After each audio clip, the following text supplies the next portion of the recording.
Yo, what's up everyone? We are back with another reaction video. Thank you so much for stopping by to the channel today. The support means a lot. Today we'll be checking out a highly recommended video. And thank you so much to everybody that recommended this video. You know who you are. Man, I was searching for months. Stressing. Fiending. Searching through the internet, looking for the original video, and I cannot find it because it is blocked all over YouTube. But today we got a substitution for that video. Today we will be checking out the British Crusade against slavery. Let's get right into it. Please like, comment, subscribe, turn all post notifications on. Here we go, man. Here we go. This is not the original video, man. I wish, but it's blocked on YouTube. So this is the second closest thing, and we're still gonna get some clear context, understand what happened and what went on. Even though, you know, we are already educated, though. Look, I could talk that now. We are already educated. Slavery was destroyed within the United States at staggering costs in blood and treasure. But the struggle was over within a few ghastly years of warfare. Nevertheless, the Civil War was the bloodiest war ever fought in the Western Hemisphere, and more Americans were killed in that war than in any other war in the country's history. But this was a highly atypical, indeed unique, way to end slavery. In most of the rest of the world, unremitting efforts to destroy the institution of slavery went on for more than a century, on 1,000 shifting fronts, and in the face of determined and ingenious efforts to continue the trade in human beings. Within the British Empire, the abolition of slavery was accompanied by the payment of compensation to slave owners for what was legally the confiscation of their property. This cost the British government £20 million, a huge sum in the 19th century, about 5% of the nation's annual output. A similar plan to have the federal government of the United States buy up the slaves and then set them free was proposed in Congress, but was never implemented. The costs of emancipating the millions of slaves in the United States would have been more than half the annual national output, but still less than the economic costs of the Civil War, quite aside from the cost in blood and lives and a legacy of lasting bitterness in the South, growing out of its defeat and the widespread destruction it suffered during that conflict. While the British could simply abolish slavery in their Western Hemisphere colonies, they faced a more daunting and longer-lasting task of patrolling the Atlantic off the coast of Africa in order to prevent slave ships of various nationalities from continuing to supply slaves illegally. Even during the Napoleonic Wars, Britain continued to keep some of its warships on patrol off West Africa. Moreover, such patrols likewise tried to interdict the shipments of slaves from East Africa through the Indian Ocean, the Red Sea, and the Persian Gulf. Brazil capitulated to British demands that it end its slave trade after being publicly humiliated by British warships that seized and destroyed slave ships within Brazil's own waters. Shout out to Britain, man. In 1873, 2 British cruisers appeared off the coast of Zanzibar and threatened to blockade the island unless the slave market there shut down. It was shut down. It would be hard to think of any other crusade pursued so relentlessly for so long by any nation at such mounting costs without any economic or other tangible benefit to itself. I mean, come on, man. I knew the British were strong, but yo, I didn't know y'all had it like that. Took control like it was nothing, like taking candy from a baby. These costs included bribes paid to Spain and Portugal to get their cooperation with the effort to stop the international slave trade, and the costs of maintaining naval patrols and of resettling freed slaves, not to mention dangerous frictions with France and the United States, among other countries. Captains of British warships who detained vessels suspected of carrying slaves were legally liable if those vessels turned out to have no slaves on board. The human costs were also large. The heavy drain, physical and mental, in keeping squadrons on the East African coast was reflected in the loss of 282 officers and men in the 10 years 1875 to 1885. And this did not include those invalidated home. Naval personnel, racked by fever, sunstroke, and dysentery, were forced to retire prematurely and live on a small pittance. The cost of upkeep of the squadron over the 20 years prior to 1890 was estimated at 4 million sterling, and this did not take into account the large amount of work imposed on consular and judicial staff at Zanzibar in trying cases and dealing with reports, etc. Even so, the results were slow in coming. More streamlined slave ships were designed in hopes of being able to outrun the ships of the Royal Navy in the Atlantic. Nevertheless, the dogged persistence of the British eventually reduced the shipment of slaves across the Atlantic and across the waters of the Islamic world. Although the French flag was for many years widely used as protection from the boarding of ships on the high seas by the British Navy, even by slave traders who were neither French nor authorized to fly the French flag, eventually France itself turned against slavery, outlawed the institution, and sent some of its own warships to patrol the Atlantic off the coast of Africa to intercept and deter the shipment of slaves to the Western Hemisphere. Shout out to France, man. Shout out to France. The American flag was like... Wait a minute, but I didn't know France took part in that too.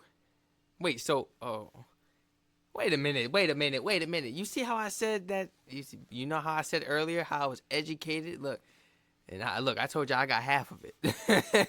There's always something new to learn every day. I didn't know that France took part in this too, and that they was eventually like, we not rocking with this whole slavery trade thing, man. We blocking that off. Do not come over here with this, man.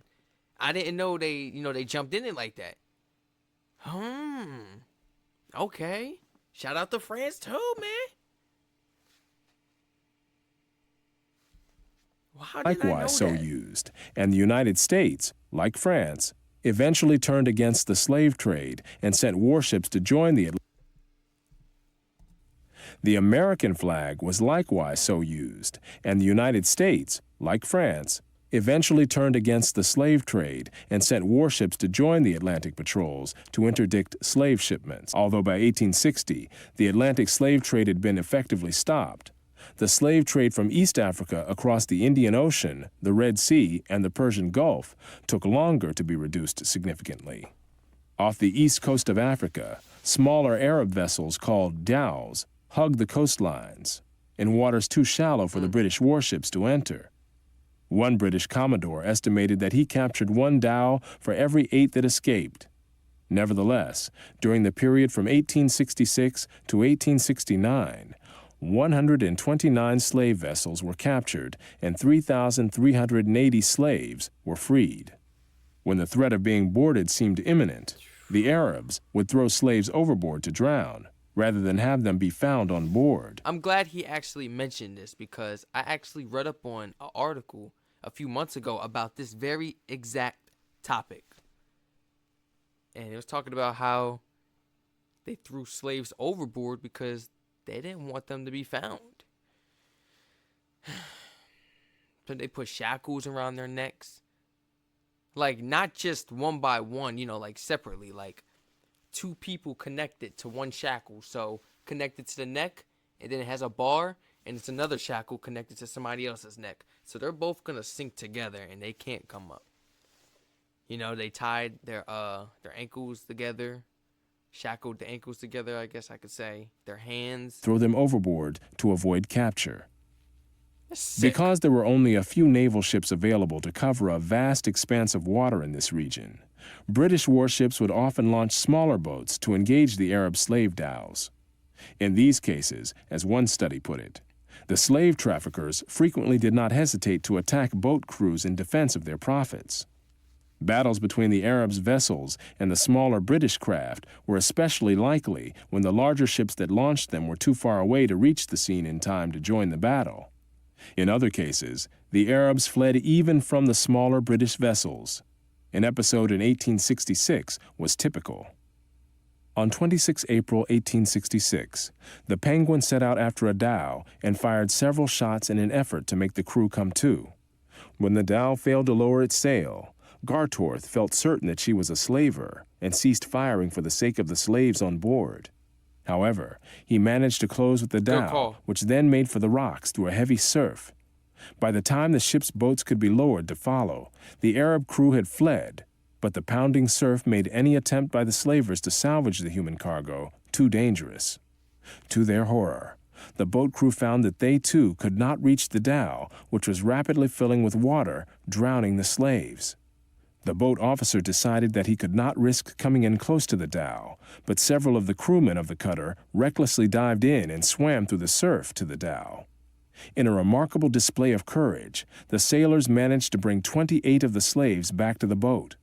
But the dhow appeared to have had more than 200 slaves on board, and most died in the pounding waves. In another episode, the Arabs' ruthlessness toward the slaves was further revealed. When the Daphne's cutter captured a dhow with 156 slaves on board, many were found to be in the final stages of starvation and dysentery. One woman was brought out of the dhow with a month-old infant in her arms. The baby's forehead was crushed, and when she was asked how the injury had happened, she explained to the ship's interpreter that as the boat came alongside, the baby began to cry. One of the dowmen, fearing that the sailors would hear the cries, picked up a stone and crushed the child's head. No. You gonna have to behead me. We not doing this, man. Why y'all recommend this video to me, actually? Why did y'all recommend this video? It's a little humor, man. It's just a little humor. I really appreciate this suggestion. Y'all know I do, man. It's not, this is, oh, you got to behead me as a slave, man. I don't care. Behead me, because I tell you what, the things I'm gonna do to him without a stone. The things I'm gonna do to him without a stone. You gonna need more than a stone to take me out. You gonna need more than, I promise you, man. That's. This was not a unique act. British missionary and explorer David Livingstone related a similar incident on land. One woman, who was unable to carry both her load and young child, had the child taken from her and saw its brains dashed out on a stone. Oh. Dr. Livingstone also reported having nightmares for weeks after encountering Arab slave traders and their victims. Not only was this Christian missionary shocked by the brutality of the Arab slave traders, so was Muhammad Ali, the ruler of Egypt, who was a battle-hardened military commander. None of this means that the horrors of the transatlantic slave trade should be ignored, downplayed, or excused, nor have they been.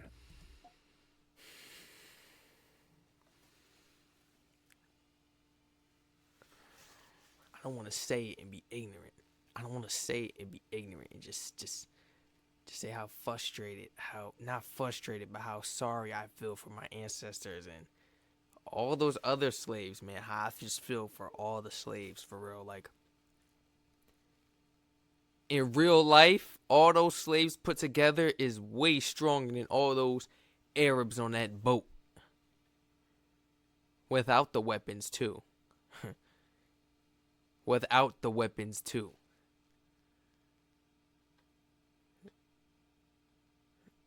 And I just wish they would have came together. I just wish there was some type of opportunity throughout that time for slaves to come together and just unite and take charge. Like, I'm so thankful for, Britain's support. But I so very much wish, like, I'm so sorry. I wish that, the slaves were the ones to come together and break free from that and be the ones to abolish it themselves and free themselves from that. That would have made the story so much, and I wish they would have. I understand. Look, we're going to have some people in the comments that's probably going to get on me and be like, you know what, man? I don't like what you're talking about. Very thankful for Britain's support. And I'm not bashing these slaves. Look at the situation they're in, man. We got these people looking around staring. Then we got the other men behind me holding my hands. We tied up, man. We vulnerable. We cold. We starving. We are weak. This is crazy, man. We shackled up. We can't do nothing. Like, eventually, that pain got to turn to anger, man. You got to, like, and I just be having, like, little time, like, little stories in my head of them, like, abolishing it themselves. But thank God for Britain support. I'm sorry A for vast pausing literature and has for detailed the talking so vile long, conditions man. under which slaves from Africa lived and died during their voyages to the Western Hemisphere.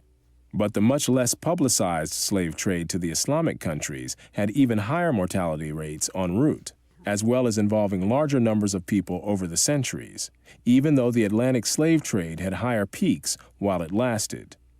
By a variety of accounts, most of the slaves who were marched across the Sahara toward the Mediterranean died on the way.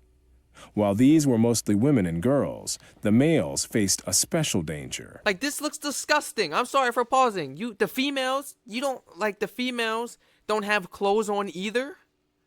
No? Okay, the men, whatever. Have them walk around with whatever. And carry up their private part. Cover their private parts. Not carry up. Cover. The females. Why do we have them all the way to the left? I don't have to point to them, man. Why do we have them like this? Dignity, self-respect, everything is lost. They're taking it all.